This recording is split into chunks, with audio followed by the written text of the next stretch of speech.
Buenos días.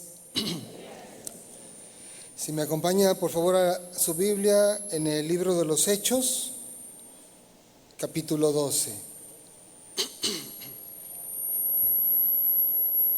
12, versículo 1 en adelante. Dice lo siguiente: en aquel mismo tiempo el rey Herodes echó mano a algunos de la iglesia para maltratarles, y mató a espada a Jacobo, hermano de Juan. Y viendo que esto había agradado a los judíos, procedió a prender también a Pedro. Eran entonces los días de los panes sin levadura.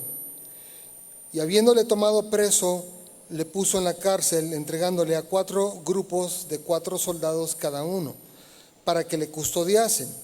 Y se proponía sacarle al pueblo después de la Pascua. Así que Pedro estaba custodiado en la cárcel, pero la iglesia hacía sin cesar oración a Dios por él. Amén, amén, amén. Mire, una realidad de la vida de todas las personas en lo general, es decir, tanto de creyentes como de no creyentes, es que todos vamos a sufrir por diferentes razones asociadas al mero hecho de estar vivos. La gente sufre enfermedades, la gente sufre y padece, a veces con el envejecimiento vienen algunos problemas de salud. La gente sufre injusticia social, injusticia laboral. La gente puede sufrir también traiciones de personas amadas, parientes, de amigos. La gente sufre el abandono, decepciones en las relaciones sentimentales o de amistad. Sufren crisis económicas, desempleos, etcétera. Hay muchas razones por las cuales la gente puede sufrir en esta vida. Solo porque están vivos, solo porque existen, van a padecer. Nadie se salva de padecer, absolutamente nadie se salva de padecer, nadie está exento de sufrir. Y como dice por ahí, hasta los ricos también lloran, hermanos.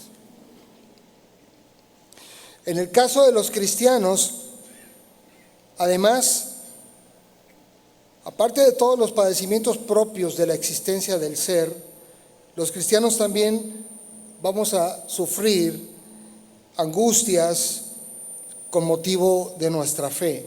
Esas angustias las conocemos como persecución, que no es otra cosa sino el maltrato de parte de gente incrédula que no soporta a un creyente, no soporta tener un amigo o una persona que cree en Dios, que confía en Dios, que es fiel a Dios. Mire, la segunda carta del apóstol Pablo a Timoteo, en el capítulo 3, versículo 12, en la versión traducción lenguaje actual, dice lo siguiente: todo el que desee vivir obedeciendo a Jesucristo será maltratado. Si yo pregunto aquí en el auditorio, ¿cuántos quieren vivir obedeciendo a Jesucristo? Amén. Bueno, va a ser maltratado. Va a ser maltratado, hermanos. La versión Palabra de Dios para Todos de este mismo versículo dice: todo el que pertenece a Jesucristo y quiere vivir dedicado a Dios será perseguido. ¿Cuántos quieren vivir dedicados a Dios? Ya otros dijeron: no, yo mejor me la pienso. Así es, el que quiere vivir obedeciendo a Dios será maltratado. El que quiere vivir dedicado a Dios será perseguido. Si parafraseamos esto, hermanos, diríamos: todos los buenos cristianos que quieren ser luz en las tinieblas, conformarse con la sana doctrina, obedecer a Dios y vivir dedicados a Dios, serán acechados, acosados, maltratados, desvalorados y hasta desheredados. Era una de esas. Pero mire, sin importar el origen de las cosas que nos producen angustia, dolor, preocupación, ya sea por nuestra fe o ya sea por el mero hecho de existir, debemos tener fe en que Dios puede hacer algo en nuestra vida, algo en nuestra situación, algo a favor de nuestra causa. Por eso el apóstol Pedro escribió en su primera carta, capítulo 4, verso 16, dice: pero si alguno padece, es decir, si alguno sufre, si alguno tiene angustias, dice, si alguno padece como cristiano, no se avergüence, como si algo malo hubiera hecho. Al final de cuentas todos sufrimos, dice, sino glorifique a Dios, es decir, alabe a Dios, exalte a Dios, no se queje, no le reproche a Dios. Si alguno padece como cristiano, glorifique a Dios, alábelo, exáltelo. No se ande quejando por ahí, no ande reprochando al Señor porque está teniendo una situación de dolor o una preocupación o una angustia.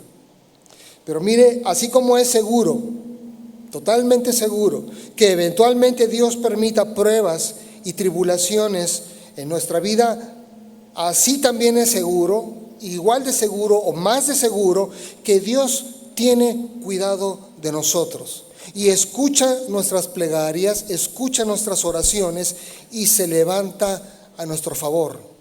Entonces, no solo es seguro el dolor, el padecimiento, la angustia, la aflicción, no solo eso es seguro, sino que en el caso de los creyentes tenemos también la plena certeza de que en esa situación Dios estará por nosotros. Dios oirá nuestras oraciones y Dios está atento a lo que nos pasa. 1 Pedro 3:12 dice, porque los ojos del Señor están sobre los justos. Los ojos de Dios están sobre todos los que hemos puesto nuestra confianza y nuestra fe en Jesús. Y sus oídos atentos a sus oraciones. Pero el rostro del Señor está en contra de aquellos que hacen el mal. Por eso, hermanos, nosotros debemos de buscar a Dios con fervor en las pruebas, en la dificultad, en la persecución, en la angustia, en el dolor. Nosotros tenemos que buscar a Dios. Cualquiera que sea el origen de nuestro dolor, de nuestra angustia, ya sea por una enfermedad, por una crisis económica, familiar, un conflicto conyugal, problemas con los hijos, con la rebeldía de ellos o injusticias que estás viviendo, sin importar cuál es la cosa que te está causando dolor, angustia, tú debes de buscar a Dios con fervor, hermano. Porque Dios nos está viendo qué es lo que hacemos en los momentos de dolor, en los momentos de angustia. Dios está viendo lo que nosotros hacemos, ya sea lo malo que estamos haciendo o lo bueno que dejamos de hacer. Dios lo ve. Por eso debemos de buscarle. Además, Dios nos está escuchando. Dios nos escucha lo que oramos. Cuando tú le estás pidiendo a Dios porque tu situación es apremiante, porque tú te sientes afligido, angustiado y tú oras, Dios te está escuchando. Pero también Dios está escuchando cuando te quejas. También Dios está escuchando cuando murmuras tú de Él. Por eso en los momentos de angustia y de dolor uno tiene que aferrarse a Dios, buscarle a Él con todas sus fuerzas, hermanos. Ahora, ¿qué debemos hacer cuando sufrimos o padecemos? ¿Qué debemos de hacer? 1 Corintios 4:12 dice, cuando sufrimos, lo soportamos con paciencia. Cuando sufrimos, debemos soportarlo con paciencia. Es decir, no debemos andar quejándonos, no debemos dejar de congregarnos, no debemos dejar de hacer lo bueno, sino que debemos soportar con paciencia.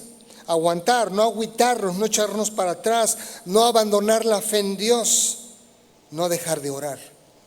Porque tristemente muchas personas cuando están viviendo momentos de dolor y pasa el tiempo y no ven que hay una respuesta a su necesidad, muchas personas abandonan el camino, muchas personas dejan de creer, muchas personas dejan de orar, dejan de confiar en Dios. 1 Pedro 4:19 dice, por eso los que sufren, porque Dios así lo quiere, deben seguir haciendo el bien. Cuando tú estás padeciendo, cualquier cosa que sea lo que estés padeciendo, tú debes seguir haciendo el bien. Y dejar que Dios te cuide, pues Él es su creador y cumple lo que promete. Si tú estás padeciendo porque Dios así lo quiere, porque Dios así lo ha permitido, tú debes de continuar haciendo el bien, hermano, no te rindas. No pares de hacer lo correcto. No dejes de hacer lo que es bueno delante de Dios, agradable ante sus ojos. Pues no chafees, pues. Porque muchos, tristemente, cuando tienen situaciones de dolor o angustia, abandonan el camino y dejan de hacer lo bueno que Dios les ha llamado a hacer. Mire, en el contexto del pasaje que leímos al principio, Herodes empezó una persecución contra la iglesia. Queriendo quedar bien con los judíos, se le hizo fácil maltratar a los apóstoles, a los líderes de la iglesia. Dice Hechos 12:1, en aquel mismo tiempo el rey Herodes echó mano a algunos de la iglesia para maltratarles. Pero fíjese, la persecución que en ese entonces se desató contra la iglesia tuvo su origen en una cuestión política, porque así le convenía al rey Herodes. No porque tuviera algo contra la iglesia, no porque la iglesia hubiera hecho algo malo en contra de la sociedad, simplemente porque al rey le convenía quedar bien con los judíos, empezó a perseguir a la iglesia cristiana. Pero a veces, yo lo que veo aquí es que a veces la persecución y el maltrato que a veces los creyentes vamos a recibir no va a tener una causa racional. Es decir, no va a venir como consecuencia de algo malo que tú hayas hecho. A veces, sin que tú hayas hecho nada malo, se va a desatar una persecución contra ti. Mire, esto es como cuando una hermana se convierte, viene a la iglesia y Dios la cambia, Dios la transforma, y el marido no quiere venir, el marido no quiere ir a la iglesia. Pero entonces empieza a maltratar a la mujer, porque desde que se convirtió ya no anda gastando el dinero por ahí de manera irresponsable. Ya no se anda comprando un montón de cosas. Entonces ahora es cuidadosa con el manejo del dinero. Ahora ella ya se viste con modestia. Ahora ya lo respeta a él. Entonces, como ella ya cambió, porque ahora es cristiana, el marido la empieza a maltratar. Es irracional completamente. O como cuando los padres tienen hijos que se convierten a Dios y ahora ya no quieren ir a la disco, ya no toman, van a la iglesia, sacan buenas calificaciones y los papás como que no saben qué está pasando y los maltratan. Los maltratan. O aquel novio que se convierte, tienes una parejita de novios, él se convierte, entonces Dios lo redarguye, habla con la novia y le dice, oye, mira, yo ya no quiero vivir en pecado, ya no quiero que sigamos en fornicación, vamos a regularizar este amaciato. Y ella lo empieza a maltratar porque él quiere hacer las cosas ahora cristianamente. Entonces vemos cómo a veces la persecución o el maltrato con motivo de nuestra fe no va a tener una fuente racional. Simplemente porque queremos hacer las cosas agradables a Dios, puede venir en contra nuestra un maltrato de parte de la gente inconversa. Pero una realidad, hermanos, es que nadie quiere ser maltratado. Ninguno de nosotros desea ser maltratado, pero no lo vamos a poder evitar. De vez en vez va a pasar, para que no se nos olvide buscar a Dios, clamar a Él, para renovar nuestra confianza en Dios, para vivir nuestra vida espiritual. Así que a veces Dios, hermanos, aunque usted esté haciendo lo correcto, Dios va a permitir que algunas personas lo maltraten o que vengan pruebas a su vida. Dice el versículo 2, y mató a espada a Jacobo, hermano de Juan. Pero mire, cuando Herodes inicia la persecución contra la iglesia, mata a espada a Jacobo. Jacobo, junto con Juan y junto con Pedro, eran las personas más cercanas a Jesús. Si usted ya ha leído los evangelios, se va a dar cuenta que nuestro Señor tuvo, dentro de su grupo de 12 discípulos, hubo 3 que vamos a decir eran como sus amigos, ¿no? La gente más cercana a Él, y eran precisamente estos 3, Jacobo, Juan y Pedro, ¿ok? Sin embargo, nuestro Señor permitió que la persecución desatada por Herodes tocara la vida de Jacobo, uno de los que habían sido sus más íntimos amigos. Y por el otro lado, nuestro Señor libró de la muerte al apóstol Pedro. Los dos eran muy cercanos a Jesús, los dos eran amigos de nuestro Señor, pero Dios decidió llevarse a uno, Dios permitió que asesinaran a uno y dejó con vida al otro. Uno se puede preguntar, bueno, pero ¿por qué Dios no libró de la muerte a Jacobo y sí libró de la muerte a Pedro? ¿No se lo pregunta usted? Si los dos eran amigos de él, los dos eran sus íntimos. Bueno, la respuesta no la tenemos. ¿Por qué Dios permitió que uno muriera y que el otro sobreviviera? Solo podemos decir que todo es parte de un plan perfecto de Dios. Y Dios así lo permitió. Es decir, no porque nosotros seamos fieles, esto quiere decir que entonces Dios no va a dejar que algo alcance nuestras vidas. Nosotros podemos ser la gente más fiel, más servidora, más comprometida con Dios, pero en una de esas Dios puede querer llevarnos antes de tiempo. Como en este caso, Dios se llevó a Jacobo, pero dejó al apóstol Pedro con vida porque todavía tenía un plan para él. Pero mire, las promesas de Dios son firmes y son seguras, sin que esto signifique que ninguno de sus siervos no va a padecer. ¿Ok? Versículo 3 dice: y viendo que esto había agradado a los judíos, procedió a prender también a Pedro.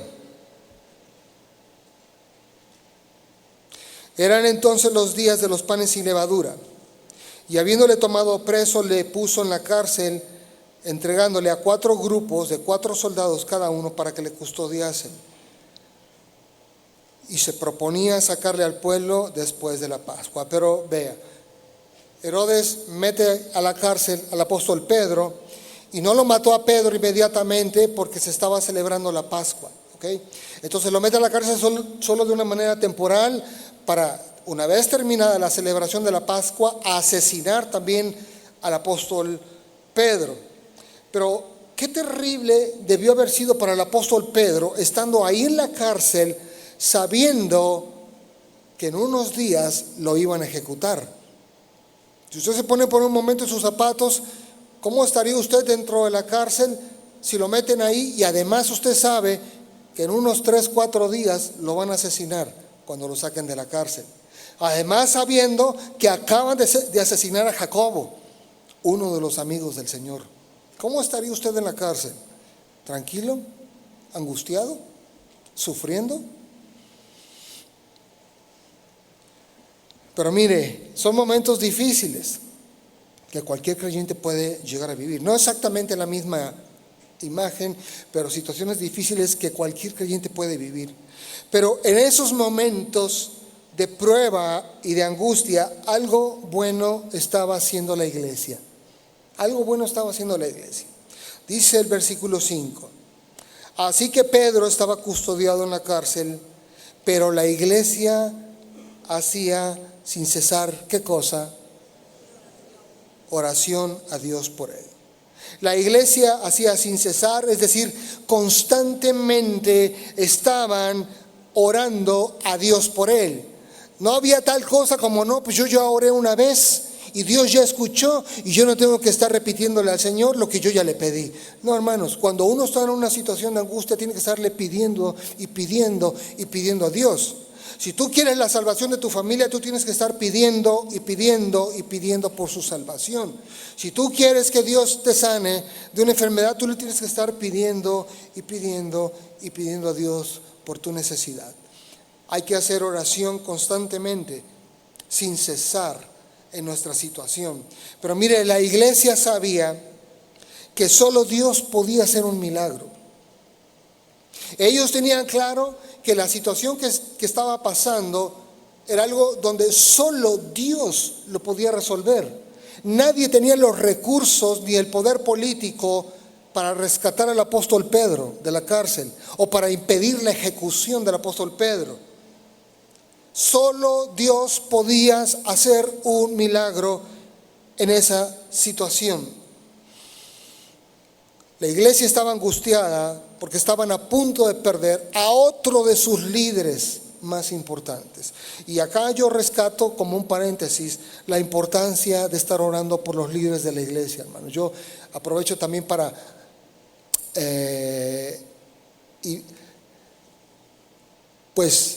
animarles a que no paren de orar por sus pastores en esta congregación.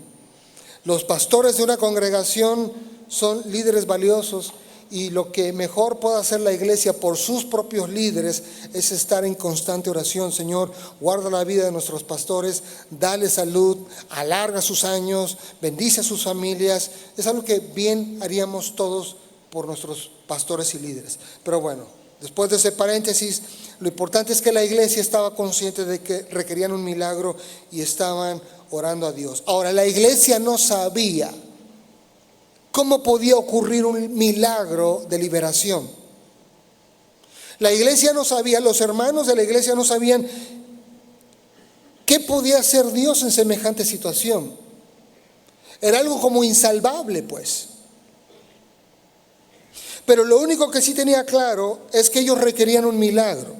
No sabían cómo, pero sabían que se requería un milagro. Así que no dejaban de orar y de pedir a Dios por el apóstol Pedro. Así que de aquí vemos este principio que cuando estamos en dolor y aflicción debemos orar a Dios sin cesar. Ahora, pregunta, ¿qué pasó después de tanta oración de la iglesia en favor del apóstol Pedro? ¿Qué fue lo que pasó? Fue liberado. Dice el versículo 6 de Hechos 12, cuando Herodes le iba a sacar aquella misma noche, estaba Pedro durmiendo entre dos soldados, sujeto con dos cadenas, y los guardas delante de la puerta custodiaban la cárcel. Y he aquí se presentó un ángel del Señor, y una luz resplandeció en la cárcel. Y tocando a Pedro en el costado, le despertó, diciendo: levántate pronto. Y las cadenas se le cayeron de las manos. Mire, el apóstol Pedro estaba tan dormido, pero tan dormido, que cuando llegó el ángel y con toda su luz, no se despertó. ¿No le ha pasado a usted que está 3 de la mañana, se para su esposa, prende la luz porque algo... ¿No te despierta? ¿Sí o no? Te despierta, ¿no? Bueno, el apóstol Pedro, que él sabía que estaba ahí encarcelado porque lo iban a ejecutar, estaba ahí dormido, y estaba tan dormido que aun cuando llegó el ángel y la luz del ángel, el amigo no se despertó. Es más, el ángel tuvo que ir y, hey, así, ¿no? Párate, despiértate. ¿Cómo pudo dormir tan profundamente el apóstol Pedro? ¿No se pregunta usted, oye, pero a ver, ¿qué rollos con Pedro? Él sabe que lo van a matar en un par de días, y ahí está, dormidote, descansando. Mire, no sabemos con exactitud por qué el apóstol Pedro estaba dormido con esa confianza, como un niño que no tiene preocupaciones, ¿no?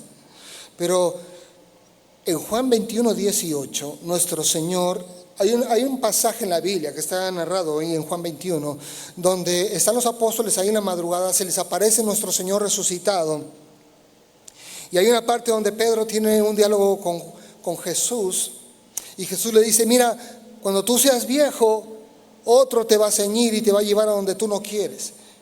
Nuestro Señor de alguna manera le dio una promesa de que Él iba a llegar a viejo. Probablemente el apóstol Pedro estaba bien tranquilo pensando: pues yo no sé qué va a pasar, pero a mí Jesús me dijo que yo voy a llegar a viejo. Así que probablemente eso haya sido lo que le dio una tremenda confianza como para estar bien dormido en medio de la situación tan terrible en la que se encontraba. Pero dice el versículo 8, le dijo el ángel: cíñete y átate las sandalias. Y lo hizo así. En ese momento se amarró y le dijo: envuélvete en tu manto y sígueme.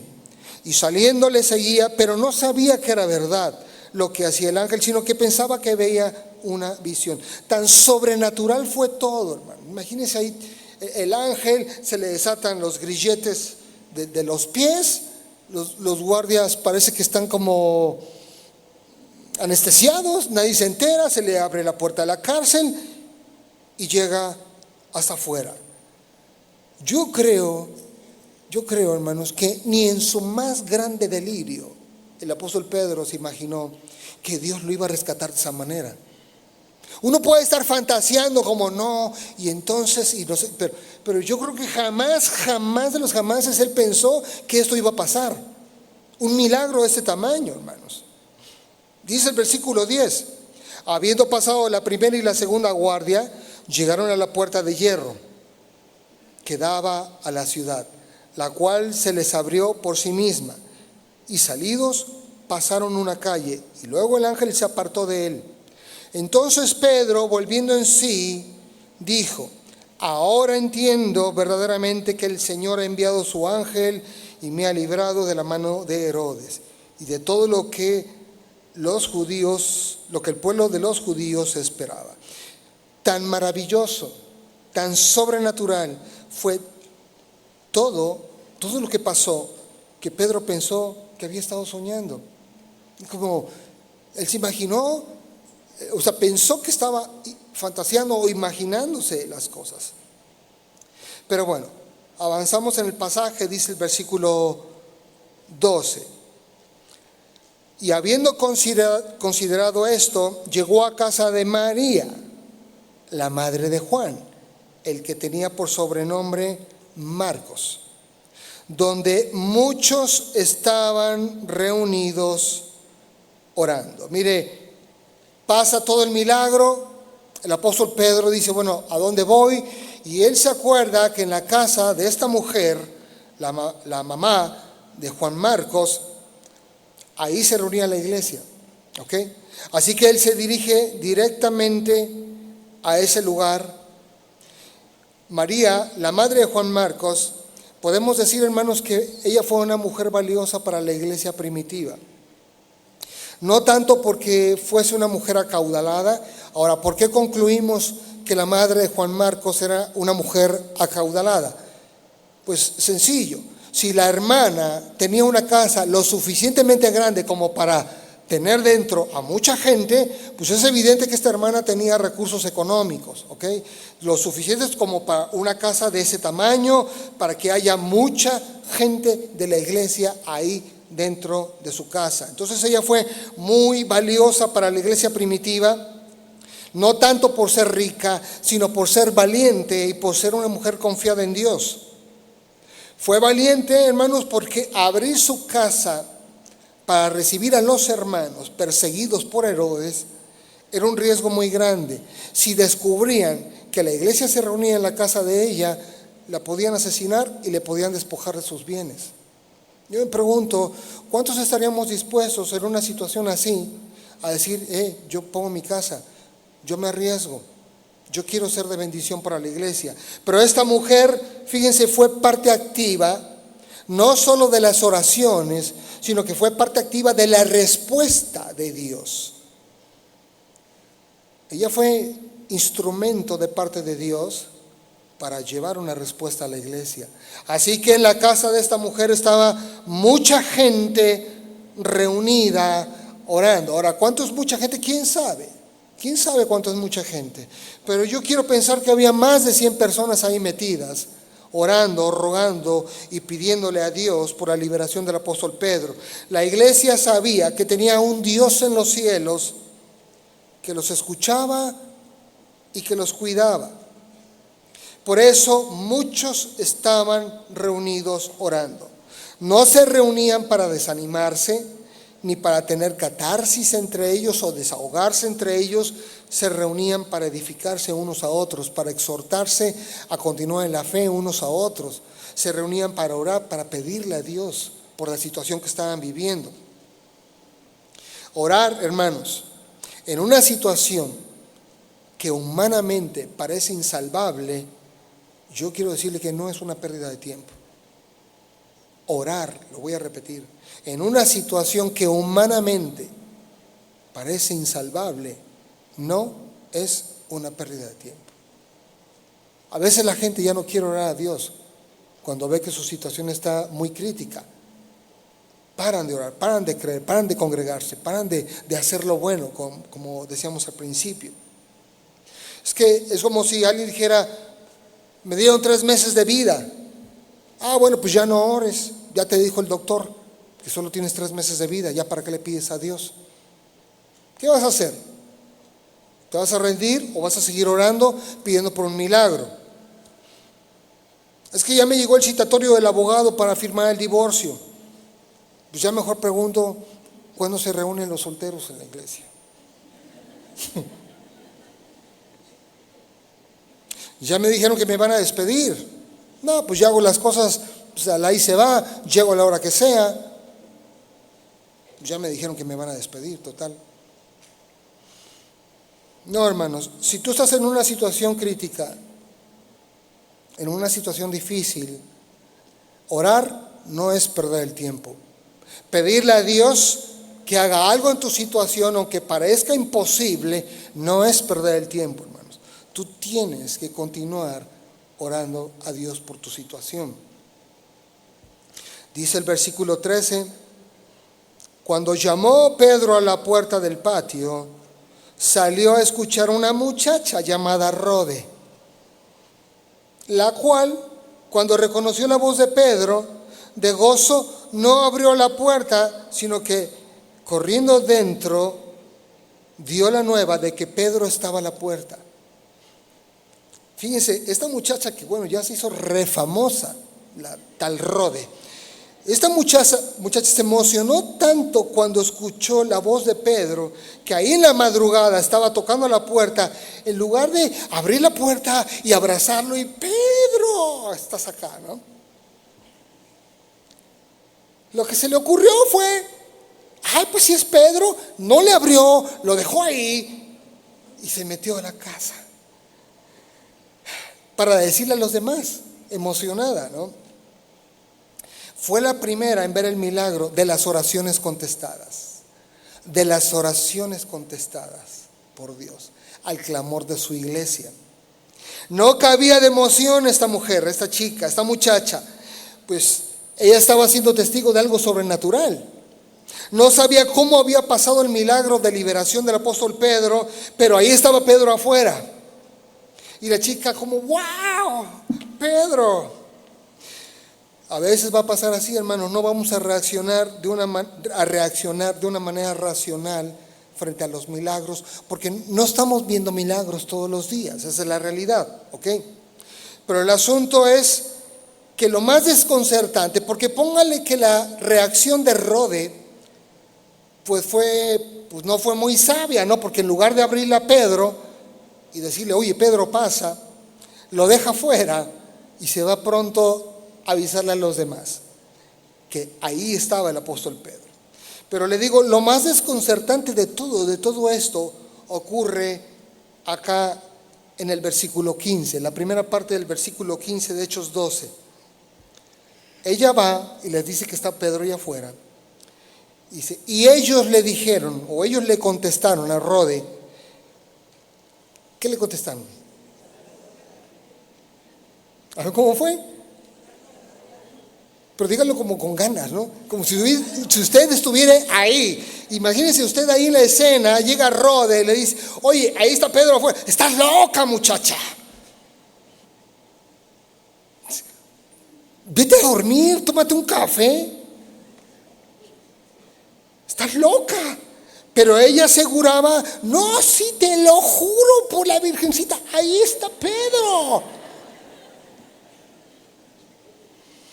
La respuesta de los muchos que estaban dentro orando, pidiéndole un milagro a Dios, denota la poca fe que en realidad tenían de que Dios podía hacer algo. ¿Se da usted cuenta? Ahí están orando por varios días, Señor, te lo pedimos, y de rodillas y todo esto, por favor, haz un milagro. Sabemos que solo tú lo puedes salvar, solo tú lo puedes rescatar. Nosotros no tenemos el recurso, no tenemos el dinero, no tenemos la influencia política, y están, pídele a Dios. Dios hace el milagro. Ahí llega Pedro en la madrugada, va a Rode y les dice, y lo primero que ellos dicen, no, estás loca, muchacha. No. Mire, si somos honestos, esto nos sucede a todos. Nos sucede a todos. Pedimos a Dios su mano sobrenatural, pero cuando Dios obra en nuestra vida, no lo creemos. No lo creemos, dudamos. Ahí estaban dentro de la casa de esta valiosa mujer, la mamá de Juan Marcos. Había muchos pidiéndole a Dios un milagro de liberación. Pidiéndole a Dios un milagro de liberación. Y cuando pasa el milagro de liberación, la respuesta de ellos, estás loca, Rode, es imposible. ¿No te das cuenta que nadie puede liberar a Pedro? ¿No te das cuenta que es imposible que sea liberado milagrosamente? Le están pidiendo un milagro a Dios, pero cuando Dios hace el milagro es como, ¿pero que no te das cuenta que es imposible que pase un milagro? Una cosa como media rara, ¿no? Es como si tú estás compartiéndole a tu esposo y le pides a Dios: Señor, conviértelo, mira, yo quiero que él también venga conmigo a la iglesia. Y un día tu esposo te dice: amada, te voy a acompañar a la congregación. Y entonces tú, no, algo debe quedar canalla. Pues no crees el milagro. Pero le estuviste pidiendo: Señor, convéncelo a este hombre de corazón duro. Y cuando él te dice: mi vida, te quiero acompañar hoy, no, este canalla lo quiere. No, yo no creo. ¿No crees el milagro? ¿No lo quieres creer? No es que mi hijo va a dejar al amante para reconciliarse con su esposa y con sus hijos. No, no es cierto, debe ser otra persona parecida a él. No. Mire, ¿cuántos milagros no ha hecho Dios en la vida de todos? Y por ejemplo, en el área de la salud, de la sanidad física, Dios ha hecho un montón de milagros. Pero usted imagínese que le está pidiendo a Dios por una sanidad, que le detectaron un tumor y todo lo que sea. Y entonces se hace la radiografía y de repente en la radiografía ya no sale nada. Y usted dice: no, me tomé la radiografía en la salud digna. No, por eso no salió bien, no es de buena calidad. Debe haber un error en la tomografía. Entonces se da cuenta, usted le ha estado pidiendo a Dios por un milagro. Y cuando Dios hace lo sobrenatural, usted duda. ¿No? Que me van a hacer gerente en la empresa. No, no puede ser, tú ni carrera tienes. Seguro te van a poner una trampa. Mejor diles que no aceptas. Y así podríamos citar un montón de ejemplos y de casos, ¿no? Así que estaban esos amigos ahí.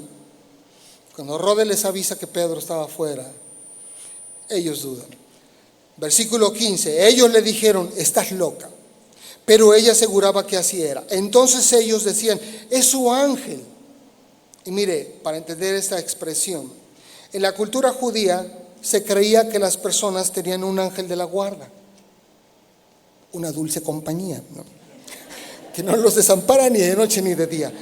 Pero bueno, en la cultura judía se creía que las personas tenían un ángel, ¿ok?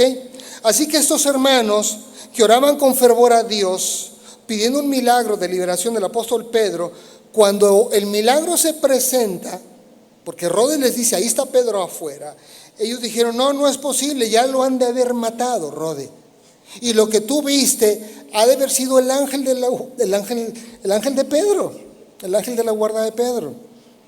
Que yo no sé por qué pensaban que se iba a aparecer, ¿no? Si tenemos un ángel de la guarda, no necesariamente tiene que tener nuestro mismo aspecto físico. Pero fíjense, ellos pensaban: no, ya lo mataron, ya lo asesinaron y seguramente estás viendo el ángel de Pedro.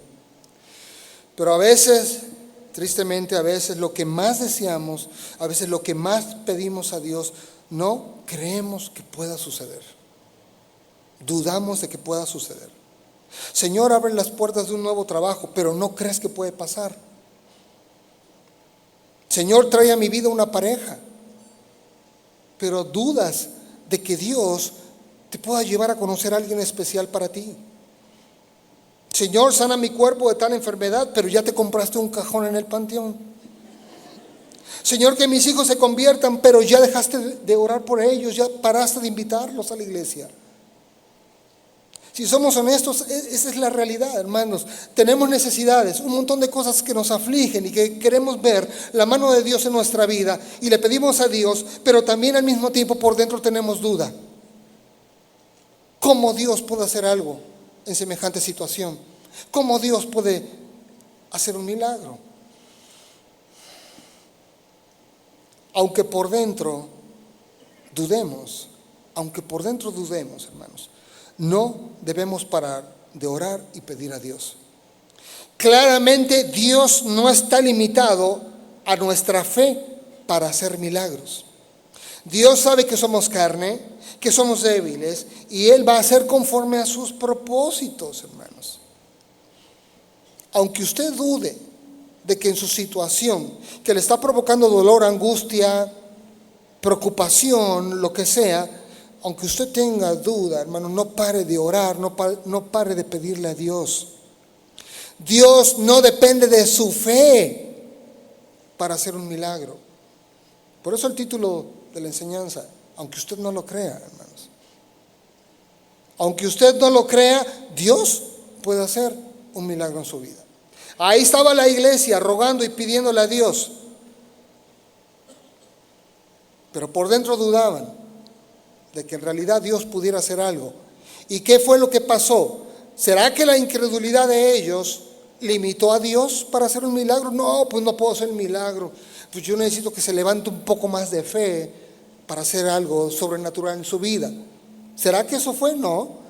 Pues Dios conoce el corazón de ellos. Dios sabía y veía que estaban dudando, pero aún así Dios hizo el milagro. Entonces vemos claramente Dios no está limitado a nuestra fe para hacer milagros. Fíjense, en Mateo 13:54, y esto lo voy a leer en la traducción lenguaje actual.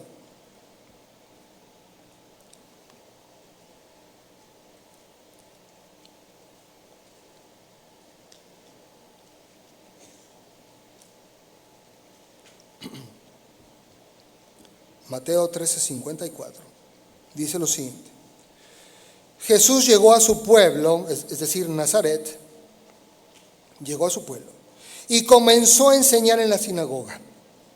La gente estaba tan sorprendida que algunos decían: ¿dónde aprendió este hombre tantas cosas? ¿Cómo puede hacer esos milagros? Jesús llega donde él creció, enseña con denuedo, enseña con autoridad y hace algunos milagros, aclaro, hace algunos milagros.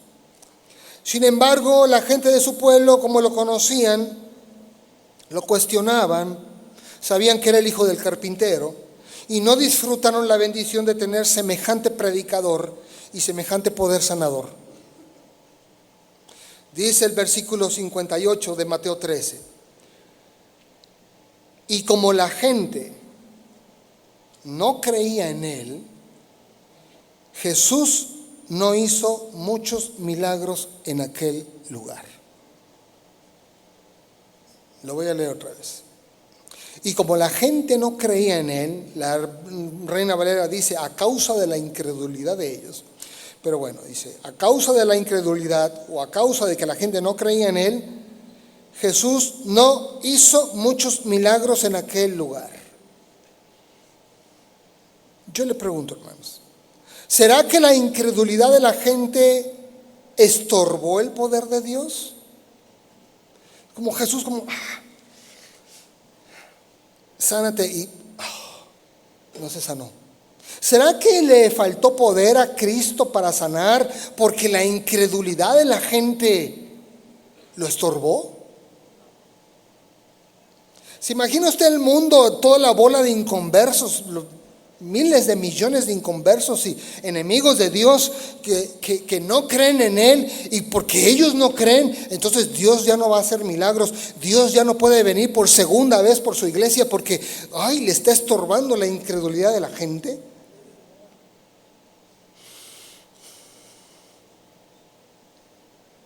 No sería Dios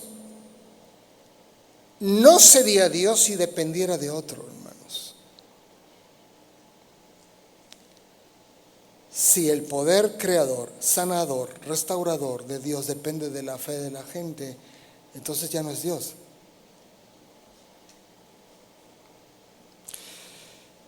Él puede hacer lo que quiera, creamos o no creamos. Él puede sanar a la gente aunque usted no lo crea. Él puede dar respuesta a su necesidad aunque usted no lo crea. Él le puede conseguir un trabajo, abrir las puertas de un lugar donde usted pueda mantener a su familia aunque usted no lo crea.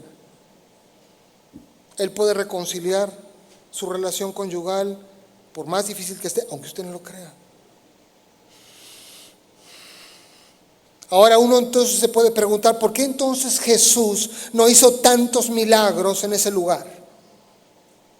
Porque ahí dice que no hizo muchos milagros a causa de la incredulidad de ellos. Bueno, mire, hay varias razones por las cuales Jesús no hizo muchos milagros en Nazaret.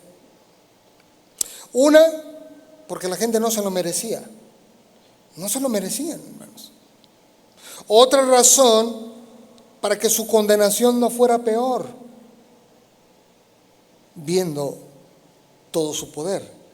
Y una razón más, y que a mí se me hace completamente lógica, es que Jesús no hizo muchos milagros porque como no creían en Él, pues no le llevaban a los enfermos. No, usted imagínese, está Jesús ahí en el pueblo, sanando gente, y tú tienes un enfermo, pero tú no crees en Él, pues no le llevas al enfermo, ¿no? No, pues yo no creo, no le llevo a mi enfermo para que lo sane. Entonces, pues no hizo muchos milagros porque la gente no se le acercó.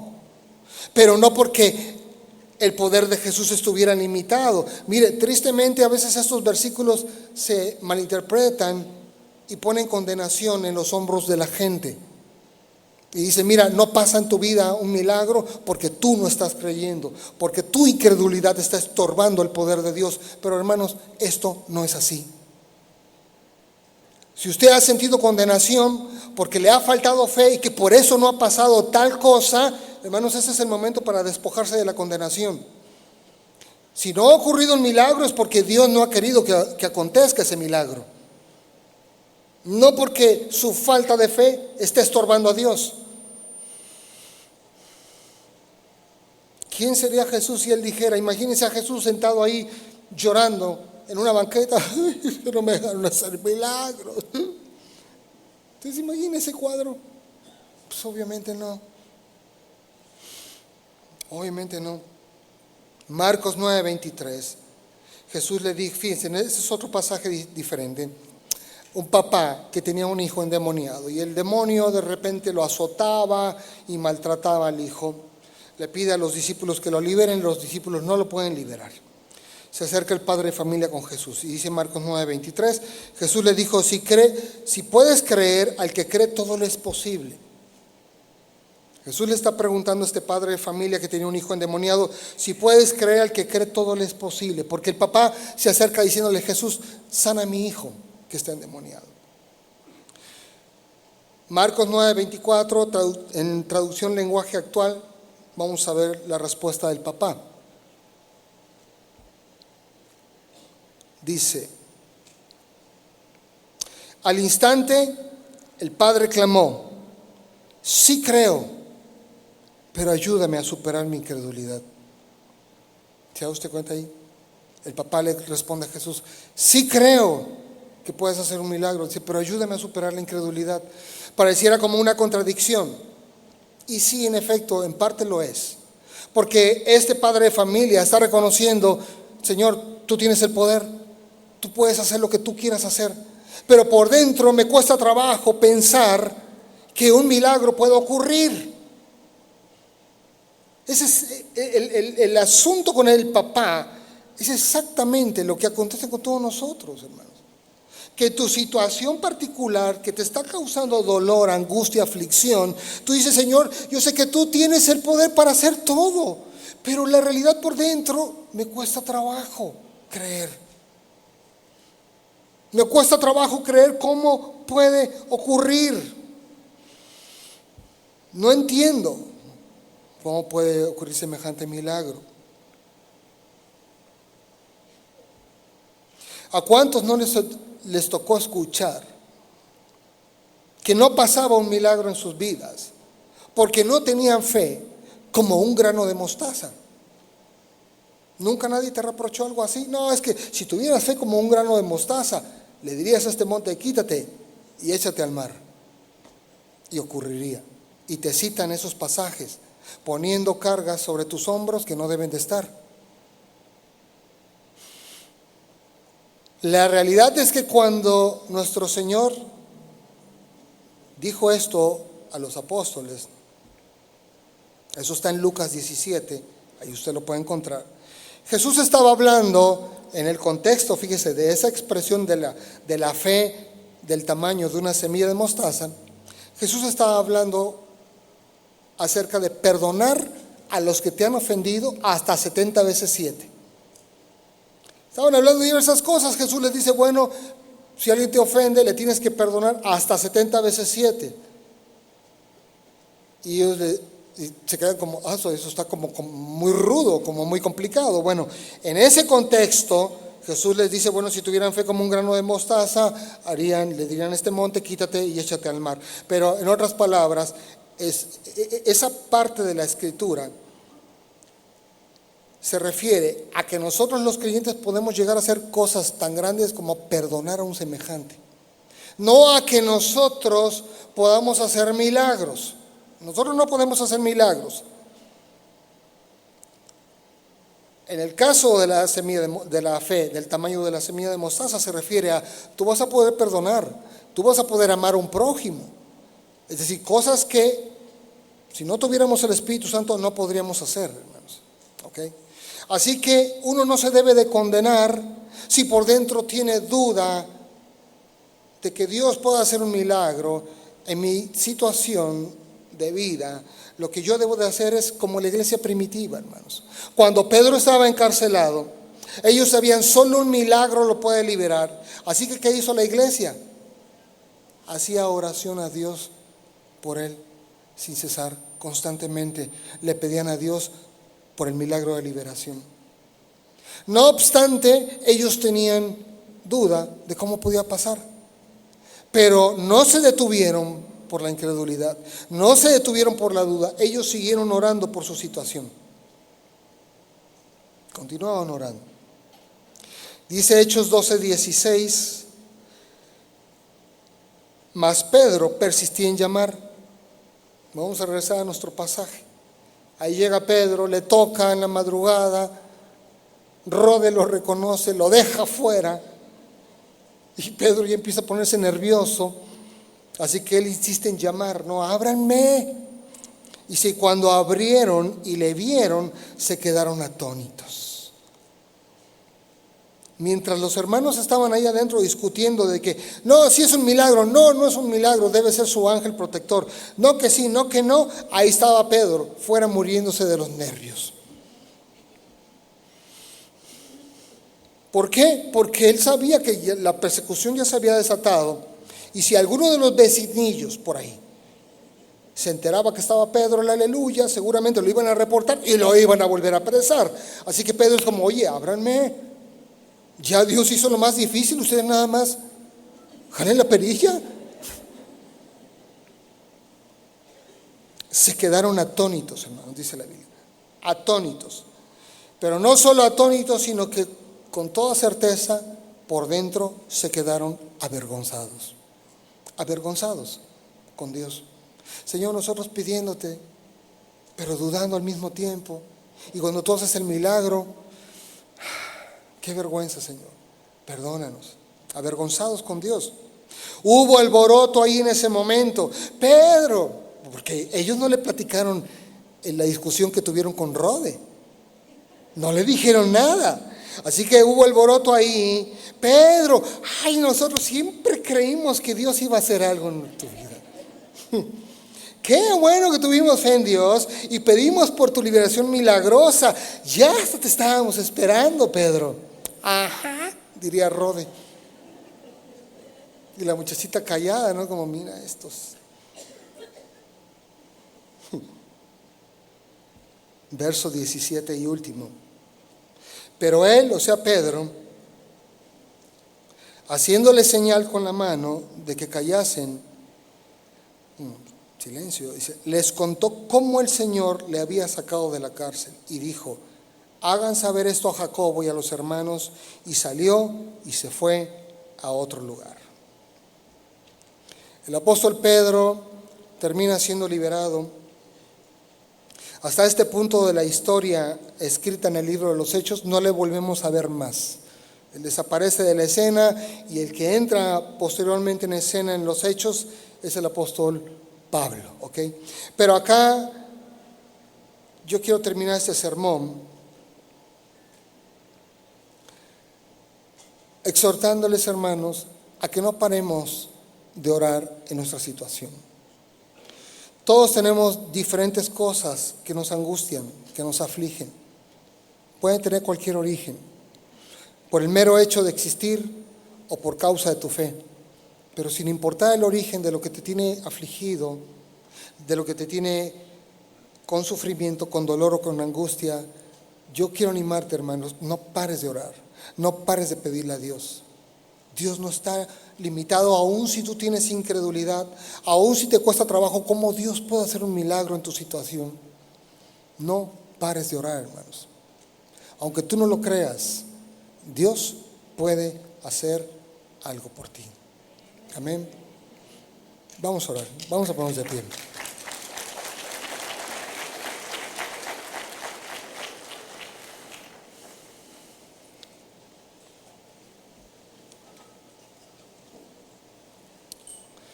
Cierra tus ojos un momento en tu lugar, por favor. Señor, yo quiero darte gracias esta mañana por la vida de todos mis hermanos aquí.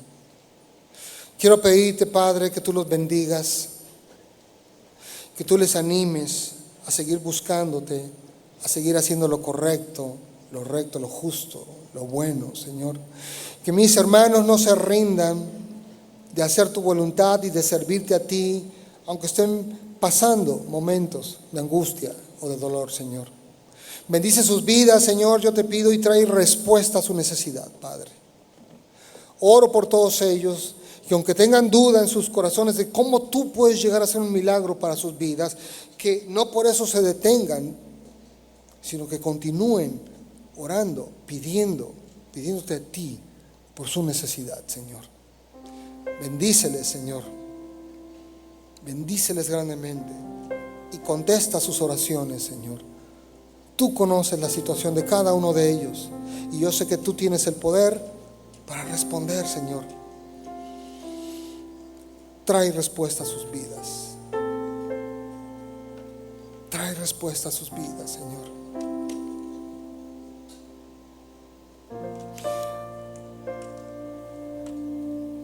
Voy a pedirte, hermano, que pongas tu mano en el hombro del que está junto a ti. Pon tu mano en el hombro del que está a tu lado y ora por su vida y pídele a Dios que traiga respuesta a su necesidad. Bendice a tu hermano que está a tu lado y dile y pídele a Dios. Señor, tú estás escuchando la oración de todos los muchos que estamos aquí, intercediendo por las necesidades de unos y otros, Señor.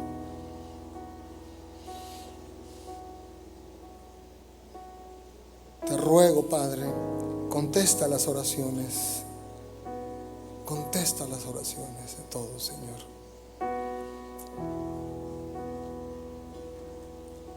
Te damos gracias, bendito Dios, porque tú eres bueno,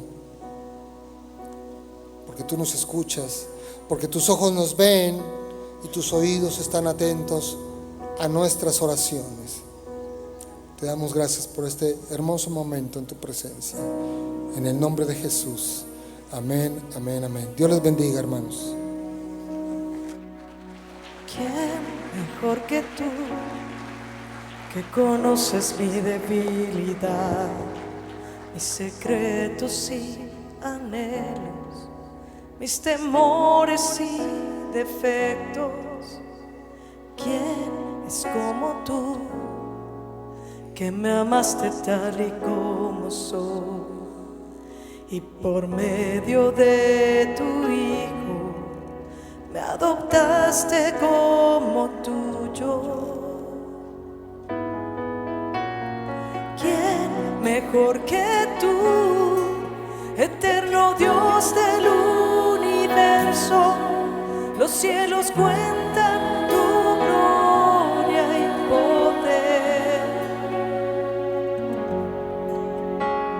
¿Quién mejor que tú, si tu consejo es perfecto y tú sabes que es mejor para mí?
Señor,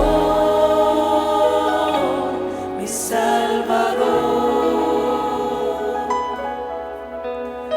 mi Salvador, yo vengo a ti, mi Dios.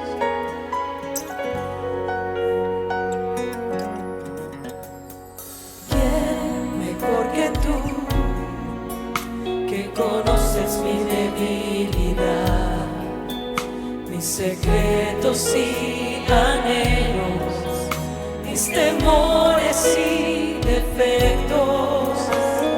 ¿Quién es como tú, que me amaste tal y como soy, y por medio de tu Hijo me adoptaste como tuyo?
Sino a ti. ¿A quién podría yo correr buscando paz, protección? ¿A quién podría derramar mi corazón? Solo en ti estoy seguro. Eres mi Padre, mi Dios. ¿A dónde más podría ir sino a ti? ¿A quién podría yo clamar por consuelo y verdad? ¿En qué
dador, mi libertador y mi protector. Yo confío y confiaré siempre en ti. ¿A dónde más podría ir sino a ti? ¿A quién podría yo correr buscando paz, protección? ¿A quién podría derramar mi corazón? Solo en ti estoy seguro, eres mi Padre, mi Dios. ¿A dónde más podría ir sino a ti? ¿A quién podría yo clamar por consuelo y libertad? ¿En quién podría descansar mi corazón? Solo en ti está la vida, mi Señor, mi Salvador. Gracias, Señor. Levantamos a ti nuestras manos para decirte que nos rendimos, que venimos a ti, que confiamos en ti, que buscaremos tu rostro, Señor, que tú eres fiel, tú eres fiel, aunque nosotros como humanos muchas veces no lo somos, pero tú eres fiel. Gracias, Señor. Gracias por tu palabra esta mañana, en el nombre de Dios.